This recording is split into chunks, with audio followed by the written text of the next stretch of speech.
If a Chaos Space Marine Warband doesn't derive from one of the original first founding Trader legions, it more than likely splintered from the Imperium as a renegade chapter.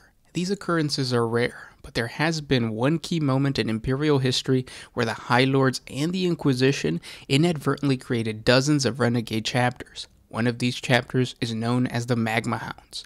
And with that said, I want to welcome you guys back to another 40 Facts about the 40K universe.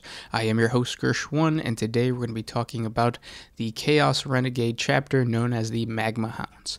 If you guys are new to the channel, consider subscribing. We post Warhammer 40K lore videos every single day. What I try to do is I create a lore portion of the video, a hobby portion of the video, and then a Q&A at the end. Today's lore portion is going to be pretty small, and I unfortunately couldn't get to the hobby video, but I will be answering the questions from yesterday's video. If you guys have suggestions or questions, comment down below. I'll probably answer them the next day. And if you enjoy our content, thank our patrons on Patreon. It is because of them that we can do this. Link in the description if you guys want to support. But with all that said, let's get into 40 facts on the Magma Hounds. Before this Chaos Space Marine Warband was recognized as the Magma Hounds, they were a loyalist Space Marine chapter known as the Knights Excelsior. Very little record still exists of this once proud and valiant chapter. Their corruption by chaos would trigger the destruction of their history after being designated as excommunicate traitorous by the Imperium of Man. The tragic downfall of this chapter begins in the 37th millennium, when a dozen star systems were engulfed by an unusually large warp storm named Dionys. Its malevolent powers rippled along the spiral arm of the galaxy as it raged through real space. This warp storm triggered a dramatic increase in mutations, psyker births, and chaos cultist activity, nearly quadrupling overnight. Worse yet, it was not only the citizens who were affected by this sudden influx of chaos. Many of the Space Marine chapters with homeworlds affected by the warp storm found that their secret imperfections in their gene seed were made more apparent upon their new recruits, giving rise to a wave of disturbing manifestations, both physical and psychological. The Knights Excelsior were one such loyalist chapter of Astartes that had been affected by these warp storms.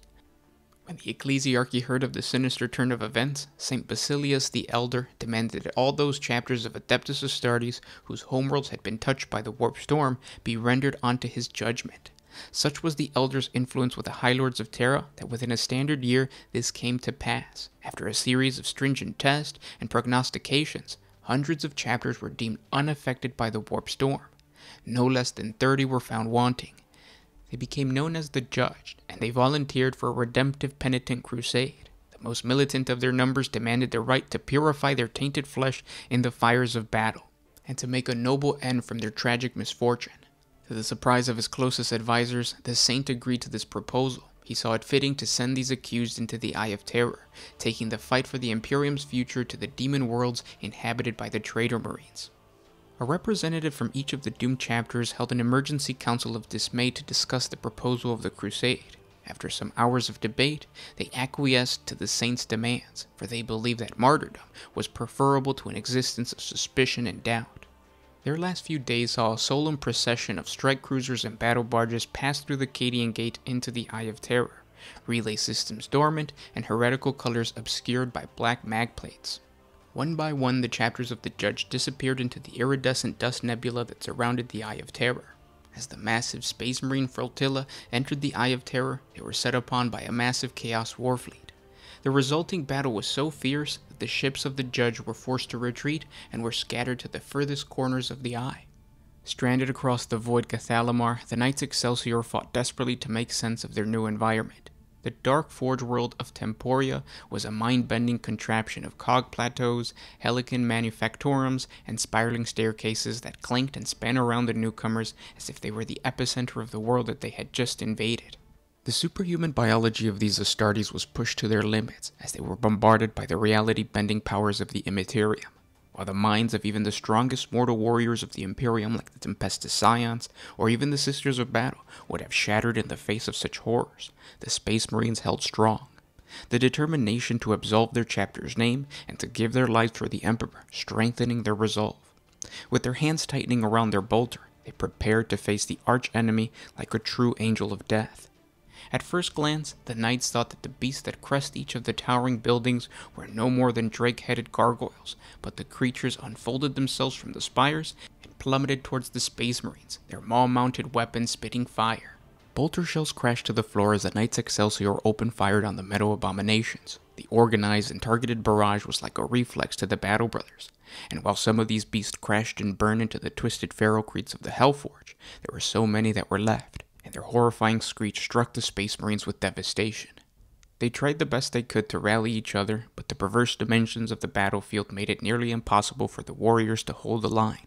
And more demon engines clattered from the sweltering forges of each cog complex as red-hot lava rained upward towards the intruders in defiance of physical law. Covered in oily blood of the demon engines, the Knights Excelsior hacked a path back to the dropships, but their escape was far from secure. The creator of the demon beast, Warpsmith Valadrak, allowed the Knights to re-embark upon the strike cruiser before setting loose an electricity-eating demon fashioned from the tortured machine spirit. With the control of their dormant warships rebelling against them and their advanced war gear pulsating with static, the Space Marines were overrun, seized up in the piston-driven claws of Temporia's demon engines, and then thrusted into the red-hot soul forges of the Warpsmith's fortress. The helpless bodies of the Emperor's finest warriors were twisted and contorted by the etheric metal that pierced their armor. Each battle brother experienced the torturous manipulation of their godlike bodies. The organic became metal, as the sorcerous powers of the Hellforge turned each Astartes warrior into an abomination. Although many of the Knights Excelsior fought against the mutation, there was no hope for these warriors. Their souls belonged to the Hellforge now. Realizing this, some welcomed the corruption, while others reeled in agony at their violation. Less than a Terran year later, the renegade Magma Hounds were seen aboard the Cadian system, their numbers almost double the Knights Excelsior. The color of their armor had changed to a faded red with faded gold trim, and the chapter badge was a flaming canine skull centered on a field of faded gold. Now that we know the lore to this awesome Chaos Space Marine Warband, which sounds a lot like most other Chaos Space Marine Warbands, because after all, it is just a Chaos Space Marine Warband, it's time to answer some questions really quick. These are the questions that came from yesterday's 40 Facts video, the 40 Facts on Orc Captain Blood Flag. Check out that link, I'll put a link up above, or check out that video, I'll put a link up above. But I want to answer the questions that you guys left off. Again, if you guys have any questions or comments, just comment down below and I'll answer them in tomorrow's video, hopefully. This question comes from Christian Norin. It's not really a question, but he says, some cool tabletop strategies you've picked up along the way would be cool to see in your vids, maybe with a mock battle. That's actually a really good idea, but that's something that I have to put more thought into. I play Orcs, Skitarii, and Space Marines. The Space Marines, I don't think I've played in 9th edition.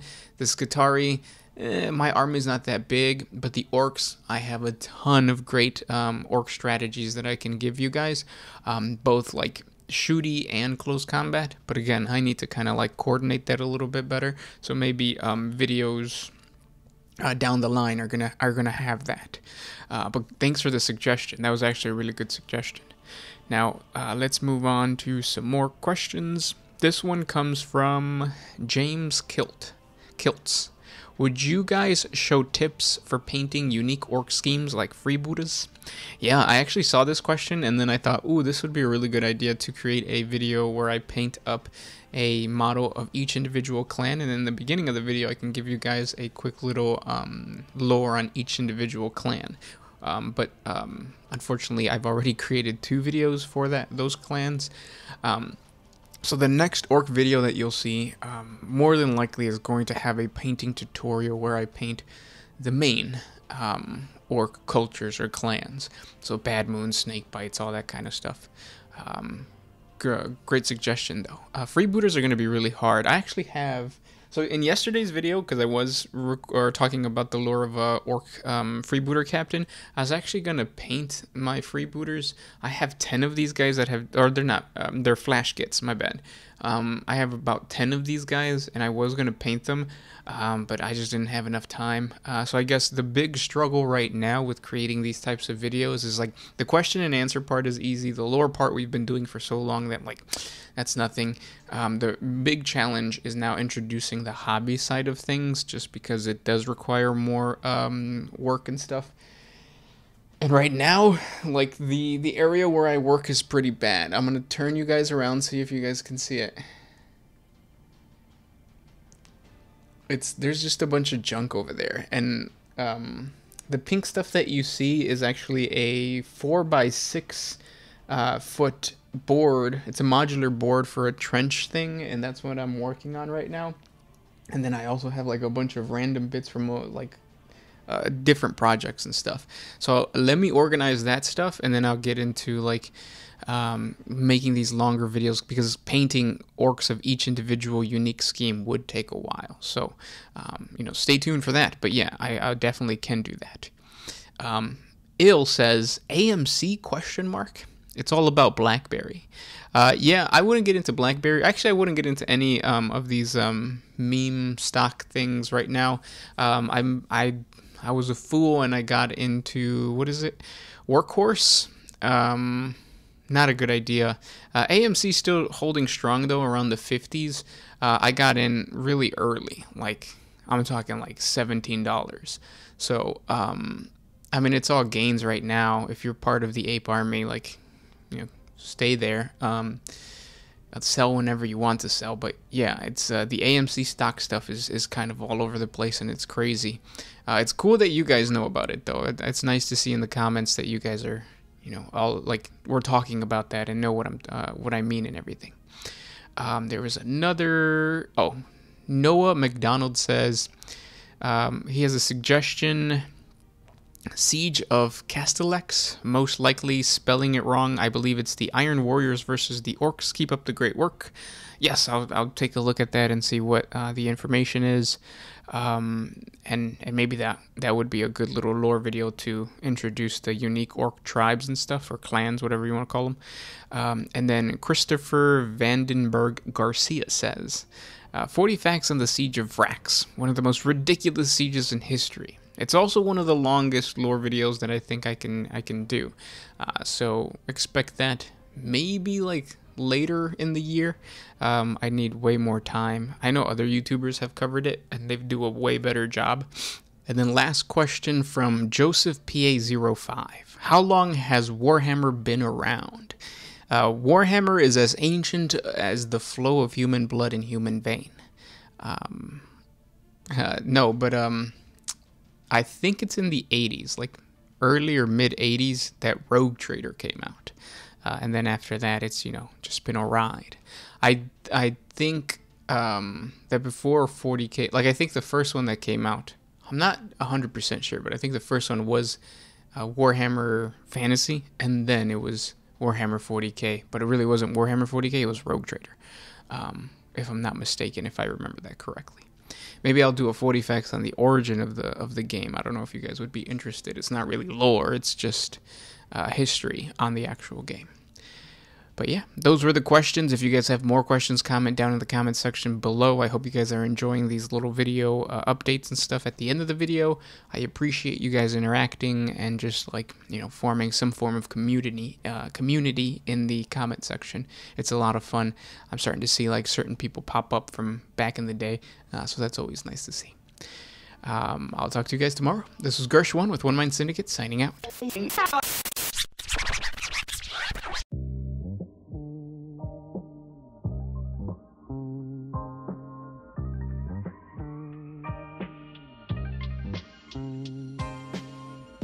Oh, I used to put my